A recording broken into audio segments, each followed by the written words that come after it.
हुजूर में कोई शक नहीं। एक दिन आके कहने लगा कि बताइए मेरी मुट्ठी में क्या है। तो नबी पाक सल्लल्लाहु अलैहि वसल्लम ने फरमाया अगर मैंने बता दिया, कहने लगा अगर आपने बता दिया तो मैं कलमा पढ़ लूँगा। हुजूर ने फरमाया मैंने बता देना है पर तूने कोई नहीं पढ़ना, मैं बता देना है। कहा बताइए। तो हुजूर ने फरमाया चल सौदा कर लेते हैं, अगर जो तेरी मुट्ठी में है वही बता दे फिर तेरा क्या ख्याल है। तो नबी पाक सल्लल्लाहु अलैहि वसल्लम ने कहा क्या भाई अबू जाल की मुट्ठी में? तो उसकी मुट्ठी में कंकर थे, कंकरों ने कलमा पढ़ना शुरू कर दिया। जब कंकरों ने कलमा पढ़ा, पत्थर थे वो, उन्होंने कलमा पढ़ा। अबू जाल ने वो कंकर जमीन पे फेंके, कहने लगा ओहो तेरा जादू तो पत्थरों पहाड़ों पे भी चलता है। अब जुमला कहने लगा हूँ समझ लेना। अबू जाल गोश्त का आदमी था, कंकर पत्थर थे, पत्थर कलमा पढ़ गए। गोश्त पोश्त का आदमी था पर कलमा, क्योंकि यहाँ क्या था शक, उसने आगे नहीं बढ़ने दिया। गोश्त पोश्त का शख्स होके पत्थरों से आगे निकल गया। नबी पाक सल्लल्लाहु अलैहि वसल्लम की खिदमत में आया। बल्कि वो जो यहूदी वाली रवायत है उसके पस मंज़र में भी बाज़ मुहद्दिसीन ने लिखा है, उसको भी इसी ने भेजा। कहने लगा जाओ नबी पाक से जाके कहो अगर वो दरख्त आपका कलमा पढ़े तो मैं भी पढ़ लूँगा। दरख्त, अब दरख्त होते तो जानदार हैं पर कलमे तो कोई नहीं ना पढ़ते।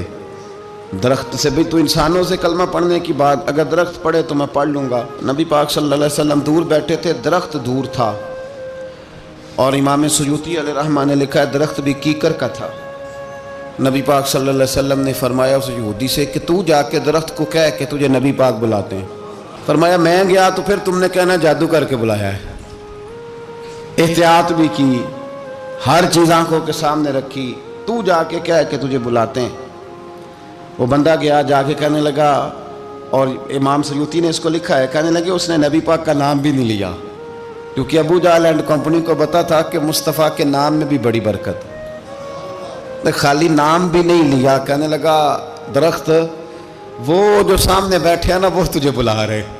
नाम नहीं लिया हुजूर का, वो जो सामने बैठे हैं ना जाअत ले दावत हिल अशजारु साजिदतन। इमाम बोसीरी कहते हैं दरख्त आया और सजदा करता हुआ, जमीन चीरता हुआ आया। किस तरह आया? पहले आगे झुका, फिर पीछे झुका, दाएं झुका, बाएं झुका। यहाँ भी लिखने वालों ने लिखा है कि वो ना दरख्त अपनी जड़ें उखेड़ रहा था। जब चलना था ना उसने हुजूर की तरफ आना था तो आगे दाएं बाएं हुआ, जड़ें उखेड़ रहा था। लेकिन हमारे उस्ताद जब हमें ये रवायत पढ़ाया करते थे तो कहते थे जड़ें नहीं उखेड़ रहा था। जब उसने सुना मुझे नबी पाक ने बुलाया तो उसे वजद हो गया था, वो झूमने लग गया था, झूम रहा था। हुजूर ने मुझे बुला लिया, जाअत ने दावत हिल अशजारु साजिदा। तो दरख्त आया, उसने आके नबी पाक को सजदा किया। लकड़ी का बना हुआ दरख्त है, सजदा किया। सजदा करने के बाद दरख्त उठा और उठ के उसने नबी पाक का कलमा पढ़ा। वो जिसको अबू जाल ने भेजा था ना यहूदी, वो दरख्त की हालत देख के कलमा पढ़ गया। वो कलमा पढ़ गया, लेकिन यही बेईमान कहने लगा ओए होए इनका तो दरख्तों पे भी जादू चलता है।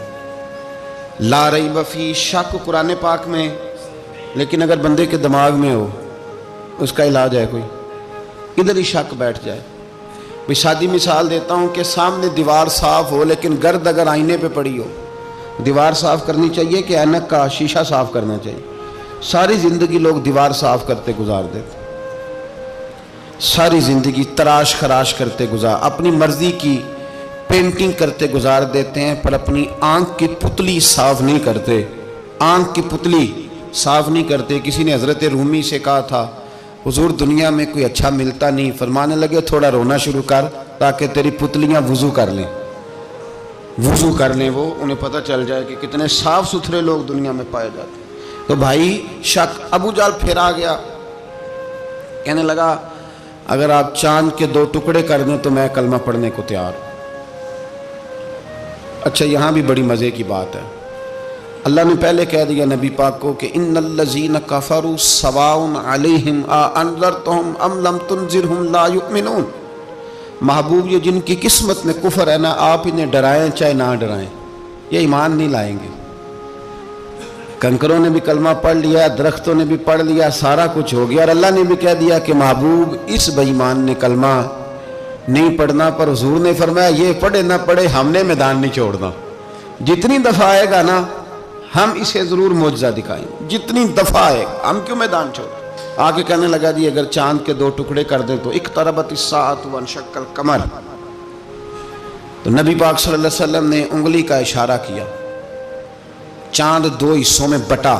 کوہ صفا ایک پہاڑی تھی مکے میں, آدھا ٹکڑا پہاڑی کی اس جانب ہوا, آدھا اس جانب. یعنی وضاحت کی اللہ کریم نے کہ ایسے نہ ہو کہ یہ کہہ جی وہ تو ایسے بالکل شک ہوا تو مل گیا, پتہ نہیں میری آنکھوں پہ جادو ہو گیا, ملا ہے کہ نہیں ملا. جب ٹوٹا تو حدیث پاک میں آتا ہے کہ آدھا چاند کوہ صفا کی ادھر گیا اور آدھا تو پہاڑی تھی, چاند نیچے آیا, پہاڑی کے گرد گھوما, آگے جا کے ملا. یعنی وقفہ دیا گیا باقاعدہ دیکھنے کا, سمجھنے.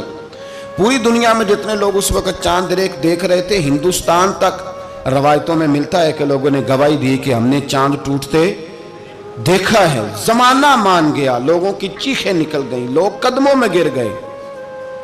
پر وہ جس کے دماغ میں شک تھا نا وہ نہیں مانا. شجر و حجر پہچان گئے پر انسان کی نظروں میں شک ہی رہا. دنیا میں سب سے مجبور, کمزور, بزدل, کم فہم بندہ وہ ہے جس کے دماغ میں شک ہے.